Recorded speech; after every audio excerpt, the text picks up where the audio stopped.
Hey y'all, it's Susie at the 412 Homestead. Come on in today. We're going to make something really good but easy. It's going to be the lazy peach cobbler. Let's do it.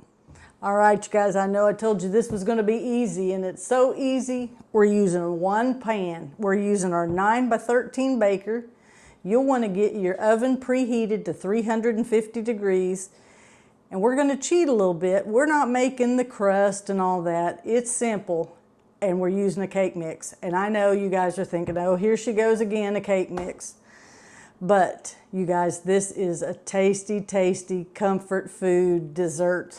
And all it's going to take is, I'm going to use 2 cans of peaches. This size of peaches that I'm going to use is the 29 ounce. I might add a little bit of cinnamon in these peaches. That's going to go in the bottom of our pan.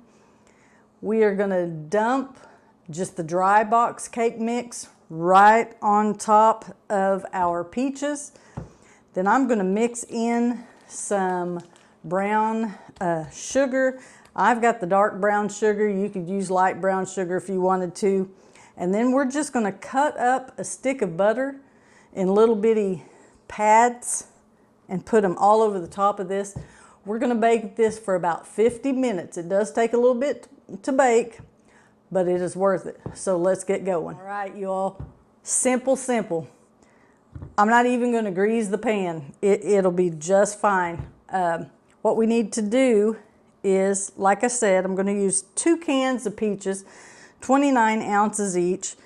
I did drain off the syrup off of 1 can, but I'm going to leave the syrup on the other can. We're just going to dump those peaches right in there.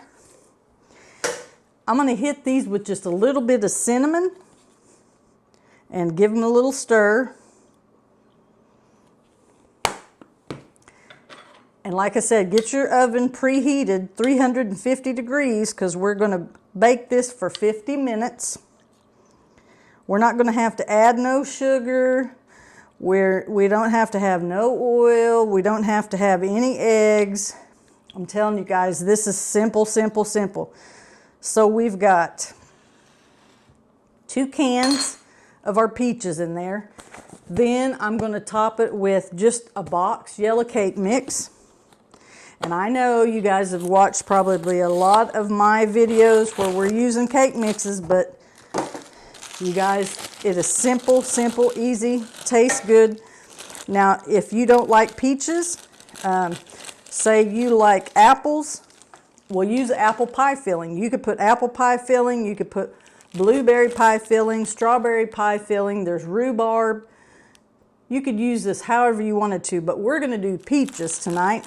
And all we're going to do is we're just going to sprinkle that dry cake mix right over the top.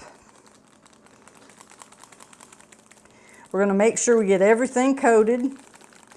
That juice is going to absorb into this cake mix. Plus, we're going to top it, like I said, with some brown sugar and some butter.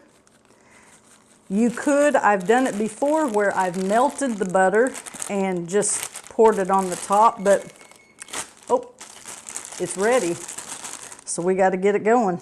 But I have done it before where, like I said, I just drizzled the butter over the top.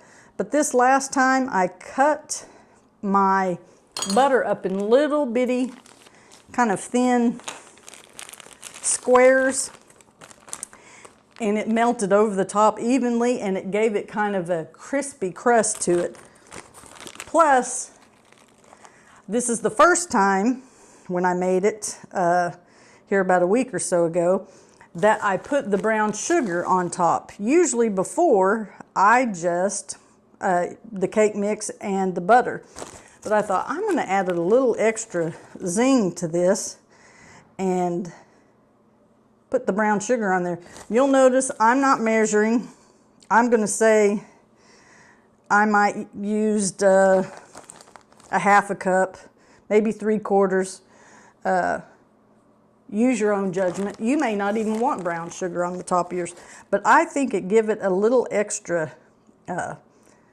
twist. So we're going to use that on ours. So we're just going to set that aside. We need to cut up our butter. And what I did was, this is a 1 stick, and that's a 1/2 cup. And what I did was I just sliced it up in little bitty thin pieces, just about like that right there. And I just placed it all over my cake top. And as soon as I get that done, it is ready to go in the oven. And we're going to bake that, like I said, for 50 minutes. Now, the juice on it, the syrup, it's going to be a little runny at first. But if you let it set up, it's going to be good. I even liked it the next morning cold, just straight out of the refrigerator. I would keep this in the refrigerator. But it was really good. So we're going to get this put on here. We'll show you what it looks like right before we stick it in the oven. All right, you guys, we got that all covered with our 1 stick of butter. We just cut it in those thin little pieces. Got it all covered. It's done. We're ready to put that thing in the oven and let it bake, like I said, 50 minutes. So let's get it in there.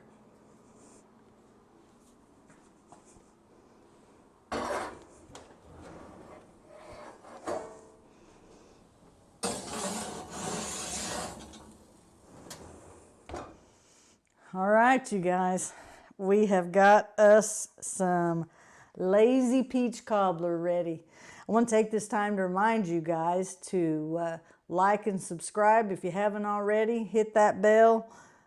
Help us to grow our channel. We appreciate each one of you that have already subscribed, and we just appreciate you. But let's get into this lazy peach cobbler. Now, it might be a little bit runny. The longer you let it cool, the more set up it'll be. But I think this is going to be fantastic. Oh, yeah. All right, you guys, there we go. Lazy peach cobbler, also known as peach dump cake. Give it a try. You guys, till we see you again, God bless. Thank you all. Be kind to one another.